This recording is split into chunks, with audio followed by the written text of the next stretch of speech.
El salón principal de la mansión del Monte estaba silencioso aquella mañana de sábado. Clara Martínez se movía con precisión, pasando el paño por las superficies de mármol, el uniforme blanco y negro impecable, incluso después de horas de trabajo. Su cuerpo ya estaba acostumbrado al ritmo agotador, pero su mente divagaba. No era solo la rutina lo que la cansaba, era el peso de la invisibilidad. 3 años sirviendo en aquella casa le habían enseñado a Clara a desaparecer, a convertirse en sombra. Desde lo alto de la escalinata, Ricardo del Monte observaba. El empresario millonario, conocido tanto por su fortuna como por su temperamento implacable, se apoyaba en el pasamanos con un vaso de whisky, a pesar de que aún era temprano. Sus ojos recorrían cada detalle del ambiente, siempre en busca de la perfección, pero cuando se detuvieron en Clara, había algo diferente, una sonrisa fría, cargada de intención. «Clara», llamó con voz firme, impregnada de autoridad. Ella se detuvo de inmediato, con el paño aún en las manos, y se giró con cautela. «Sí, señor del Monte». Ricardo bajó los escalones lentamente, cada paso resonando en el salón. «Mañana por la noche, como sabes, tendré 200 invitados aquí. Empresarios, ministros, banqueros, gente que decide el rumbo de este país». Hizo una pausa intencional, como si esperara que Clara reaccionara, pero ella solo bajó los ojos y esperó. «Quiero que esa noche sea memorable. Necesito impresionarlos no solo con negocios, sino con cultura, refinamiento». Continuó acercándose a ella. «Y para eso, tú me serás útil de una manera especial». Clara sintió un escalofrío en la espalda. El tono de él no era casual, llevaba un veneno calculado. «No entiendo, señor». Ricardo ladeó la cabeza analizando cada detalle de su rostro. «Tú sabes tocar el piano». Las palabras cayeron como un peso. Clara tragó saliva, intentando ocultar el temblor en las manos. «Solo un poco, nada que valga la pena mostrar. No me mientas». El tono de él fue cortante. «Sé de dónde vienes, Clara. Sé del Conservatorio Real de Londres. Sé que eras considerada una prodigio hasta...» Sonrió con crueldad. «Hasta que lo perdiste todo». El corazón de ella se aceleró. ¿Cómo lo sabía? ¿Cómo podía conocer secretos que ella nunca había revelado? «Mañana, durante la cena, te presentarás ante mis invitados», decretó Ricardo. «Usarás este mismo uniforme. Quiero que vean cómo hasta mis empleadas tienen talentos inusuales». «Señor, yo...» intentó protestar, pero la voz le falló. Ricardo levantó la mano cortando cualquier discusión. «No me hagas repetirlo. Vas a tocar Chopin, Bach, lo que sea, y lo harás bien. Si fallas, el lunes no tendrás empleo». La amenaza quedó suspendida en el aire como una cuchilla. Clara sintió que la garganta se le cerraba, pero asintió. No tenía opción. Cuando él salió del salón, el silencio volvió a reinar. Clara se acercó al piano de cola alemán, el mismo que limpiaba todos los días, pero que nunca se atrevía a tocar. Pasó los dedos sobre las teclas cerradas, recordando cuando ese gesto era natural, cuando los aplausos de las audiencias la envolvían en Londres. Ahora su vida se había reducido a fregar suelos y cargar bandejas. Esa noche, sola en su pequeña habitación en el último piso de la mansión, Clara apenas pudo dormir. Los recuerdos del accidente que se llevó a sus padres volvieron con fuerza.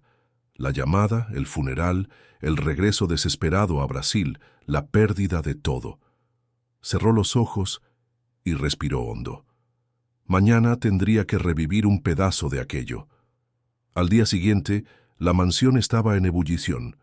Camiones descargaban flores, camareros ensayaban la coreografía de la recepción, decoradores ajustaban arreglos lujosos. Clara, como siempre, supervisaba cada detalle, asegurándose de que nada fallara. Ricardo aparecía de vez en cuando, dando órdenes bruscas, pero sin mencionar el piano. No hacía falta. La amenaza ya estaba grabada en su mente. A las 7 de la noche, comenzaron a llegar los primeros autos. Hombres de smoking, mujeres con vestidos relucientes, joyas que podrían comprar casas enteras. Clara circulaba como sombra, sirviendo copas, recogiendo vasos, fingiendo que no escuchaba los comentarios arrogantes. Pero cuando terminó la cena, sabía que había llegado el momento. Ricardo se levantó y golpeó la cuchara contra la copa de cristal, captando la atención de todos. «Queridos amigos», dijo sonriendo con la confianza de quien controla cada detalle. «Espero que hayan disfrutado de la cena. Ahora, una sorpresa especial». Hizo un gesto hacia Clara. 200 pares de ojos se volvieron hacia ella. Clara sintió que las piernas le temblaban, pero caminó hacia el piano. Escuchó risitas ahogadas, comentarios sarcásticos. ¿Una empleada pianista? ¡Qué exótico! Ricardo siempre encuentra formas de entretener. Se sentó en el banco acolchado. Sus manos flotaron sobre las teclas, temblando. El silencio se llenó de una expectativa cruel. Ricardo, a un lado, sonreía con malicia. Clara cerró los ojos. Recordó a su padre diciendo: «Toca con el corazón, no solo con los dedos». Recordó a su madre, llorando de emoción en cada recital. Inspiró profundamente, enderezó los hombros y cuando abrió los ojos ya no había miedo. Las primeras notas del nocturno en mi bemol mayor resonaron suaves, cristalinas. El salón se estremeció. Las conversaciones cesaron. Los susurros murieron. Lo que salía de aquel piano no era un entretenimiento barato, era arte viva. Cada nota cargaba años de dolor, pérdida, pero también amor. El sonido invadió el corazón de los presentes. Empresarios que jamás se emocionaban secaban lágrimas discretas. Esposas, acostumbradas a frivolidades, se dejaban llevar por la melancolía. Hasta los camareros se detuvieron para escuchar. Ricardo comenzó a inquietarse. Aquello no estaba saliendo como lo había planeado. Quería una distracción, pero lo que veía era a Clara transformándose ante todos, renaciendo. Margaret Sinclair, la crítica musical más respetada del país, se levantó y caminó hacia el piano. Observó atentamente, con los ojos llenos de lágrimas.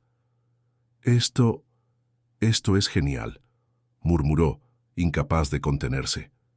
Clara no se detuvo. Pasó del nocturno a una pieza propia, escrita años atrás, que nunca había tenido el valor de mostrar. Una melodía de pérdida y esperanza, una confesión en forma de música. El salón entero parecía suspendido en el tiempo. «¡Para!», gritó Ricardo, rojo de rabia, pero nadie lo escuchó. El público estaba hipnotizado. Margaret se volvió hacia él con una mirada fulminante. «Nunca interrumpas a un genio». La pieza terminó en un silencio absoluto. Entonces, los aplausos comenzaron tímidos hasta convertirse en una ovación arrebatadora. El salón explotó en aplausos. Personas de pie, lágrimas corriendo, bravos resonando. Clara levantó los ojos y vio en los rostros algo que no veía desde hacía años: respeto. Ricardo, por su parte, experimentaba algo que desconocía: miedo. La fiesta perdió el rumbo. Los negocios y contratos fueron olvidados, solo se hablaba de Clara. Margaret Sinclair la rodeó, tomando notas, ya planeando el artículo. Inversionistas la felicitaban. Médicos y abogados pedían que contara más de su historia. Ricardo intentaba retomar el control, pero era ignorado. Uno de sus mayores socios lo miró con frialdad. «¿Tenías esto bajo tu techo y nunca lo mencionaste? ¿Cómo puedes desperdiciar un talento así?» Clara, por primera vez en años, alzó la cabeza. Ya no era invisible. Ya no era sombra. Cuando se recogió la última copa y los invitados se fueron, Ricardo la llamó a su despacho. Allí descargó su furia. «Me humillaste delante de todos», bramó. Clara se mantuvo firme. «Solo toqué, señor. Fue usted quien me puso frente a ellos». La rabia de él se transformó en impotencia. «Estás despedida. Tienes hasta el lunes para irte». Ella respiró hondo. Dolía, pero ahora había algo más en su corazón: esperanza. Margaret le había dado una tarjeta, le había ofrecido un futuro. Esa noche, sentada en su estrecha cama, Clara sostuvo la tarjeta con las manos aún temblorosas. Por primera vez desde la tragedia que destruyó su vida, sintió que un nuevo comienzo era posible. A la mañana siguiente, Clara despertó antes de que saliera el sol. La tarjeta de Margaret Sinclair aún estaba sobre la mesita junto a la cama. La tomó, dudó por unos segundos y finalmente marcó el número. Margaret Sinclair, buenos días. La voz firme sonó al otro lado de la línea. Señora Sinclair, soy Clara Martínez. Hubo una breve pausa, seguida de un tono cargado de entusiasmo. Oh, querida, estaba esperando tu llamada. Necesito verte hoy. Ven a mi oficina a las 3. Clara apenas pudo contener la ansiedad. Pasó el resto de la mañana cumpliendo sus últimas tareas en la mansión, ignorando las miradas hostiles de Ricardo. A las 2 de la tarde, vestida con el mejor vestido sencillo que poseía, caminaba hacia la dirección anotada en la tarjeta. La oficina de Margaret era elegante, llena de partituras antiguas y fotos de grandes pianistas que ella había entrevistado a lo largo de su carrera. Tan pronto como Clara entró, Margaret se levantó y la abrazó con delicadeza. Querida, lo que hiciste ayer fue histórico. Los ojos de la crítica aún brillaban. Quiero escribir sobre ti. Más que eso, quiero ayudarte a volver al lugar donde perteneces, a los escenarios. Clara sintió que las lágrimas amenazaban con caer. Pero no tengo nada. No tengo recursos, ni contactos, ni confianza. Eso déjamelo a mí. Margaret sonrió. Tú tienes el don, el resto lo conseguimos. 2 semanas después, Clara estaba frente a la orquesta municipal para una audición. Sus manos estaban frías, pero el recuerdo de la fiesta aún la fortalecía. Se sentó al piano, cerró los ojos y dejó que la música fluyera. Cuando terminó, el maestro Roberto se levantó de la silla del jurado, con los ojos llorosos. Señorita Martínez, bienvenida. Extendió la mano. A partir de hoy, eres nuestra nueva solista. La noticia corrió rápido. Margaret publicó un artículo que ocupó titulares. El genio escondido, la empleada doméstica que encantó a 200 millonarios. El texto fue replicado en periódicos internacionales, y pronto el nombre de Clara volvió a circular en el mundo de la música clásica.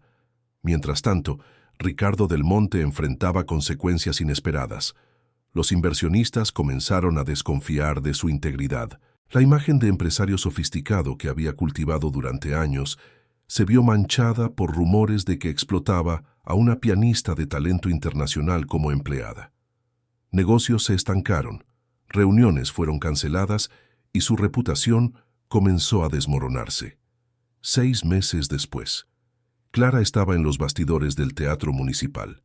Vestía un elegante vestido de concierto, regalo de Margaret. Su cabello estaba recogido en un moño refinado, las manos firmes y confiadas. 10 minutos para entrar en escena, avisó Sofía, la técnica de escenario. Clara se miró en el espejo. El reflejo mostraba a una mujer transformada. Ya no era la empleada invisible, era la artista renacida. Sonrió sintiendo el corazón latir con la expectativa. Cuando entró al escenario, el público se levantó en aplausos antes incluso de escuchar la primera nota. Entre las cientos de personas, Clara reconoció rostros conocidos. Thomas Crawford, el inversionista que lloró en la fiesta, el doctor Méndez, productor musical, y para su sorpresa, Ricardo del Monte sentado solo con una expresión en el rostro que ella no podía descifrar. Se posicionó al piano. Las primeras notas del concierto Nim Terminal 2 de Rachmaninoff resonaron en el teatro. Con cada movimiento, Clara contaba su historia, la pérdida, el dolor, el silencio, el despertar. La música transformaba al público en un océano de emoción colectiva. Las personas lloraban, se abrazaban, recordaban sus propias pérdidas. Cuando sonó la última nota, hubo un silencio reverente, seguido de una ovación de pie que parecía no tener fin. Clara se levantó, emocionada, e hizo una reverencia. Por primera vez, se sintió completa. Tras el concierto, en los bastidores, una multitud la rodeó. Productores, críticos, músicos, todos querían hablar con ella, pero Clara buscaba a una sola persona. Encontró a Ricardo afuera, cerca de la salida de artistas. «Clara», comenzó él vacilante. «Tenía que venir, tenía que escucharte». Ella lo miró en silencio. «Vine a pedir disculpas». Ricardo respiró hondo. No solo por lo que hice esa noche, sino por todo el tiempo que trabajaste para mí. Sabía quién eras, y aún así te reduje. Lo hice por envidia. Siempre quise ser músico, pero nunca tuve el valor de seguir mi sueño. Y en lugar de aprender de ti, intenté apagar tu luz. Clara suspiró. Las palabras sonaban sinceras, pero el dolor del pasado aún estaba allí. Ricardo, no puedo cambiar lo que pasó, pero puedo elegir no guardar rencor. Él la miró esperanzado. ¿Me darías clases? Clara sonrió levemente. Primero compra un piano de verdad. Ya lo compré. La respuesta llegó rápida. Desde la noche de la fiesta. Ella rió, sorprendida. Entonces veremos. Meses después, Clara grabó su primer álbum, llenó teatros en diferentes ciudades y ganó destaque internacional. Pero todos los martes y jueves regresaba a la mansión del Monte, ya no como empleada, sino como profesora de piano. Ricardo resultó ser un alumno aplicado. Nunca tendría la técnica de Clara, pero tocaba con emoción sincera. En una tarde, mientras practicaba Clair de Lune, erró una nota y gruñó. «Está perfecto», dijo Clara riendo. «Lo importante es sentir». Ricardo se detuvo, la miró y murmuró. «¿Sabes aquella noche que intenté humillarte? Fue también la primera vez que sentí orgullo por algo que hice. Porque, aunque no lo quisiera, le di al mundo la oportunidad de descubrir quién eres realmente». Clara quedó en silencio por un instante. Luego respondió. «A veces, Ricardo, las peores cosas que nos pasan son precisamente las que nos empujan al lugar correcto». Se sentaron lado a lado en el banco del piano. Él tocó las notas simples y ella improvisó un acompañamiento suave. El sonido llenó el salón, ahora transformado. El piano ya no era una pieza decorativa, sino un instrumento vivo, usado todos los días. Afuera, el sol se ponía, tiñendo el cielo con tonos dorados y rosados. Clara cerró los ojos dejándose llevar por la melodía. La música no era solo sobre notas, era sobre redención, sobre perdón, sobre renacimiento. En ese momento ya no había patrón y empleada, no había millonario y sirvienta. Solo había dos seres humanos, unidos por el mismo lenguaje universal, la música. Y finalmente, Clara sintió que había encontrado su lugar en el mundo. Fin.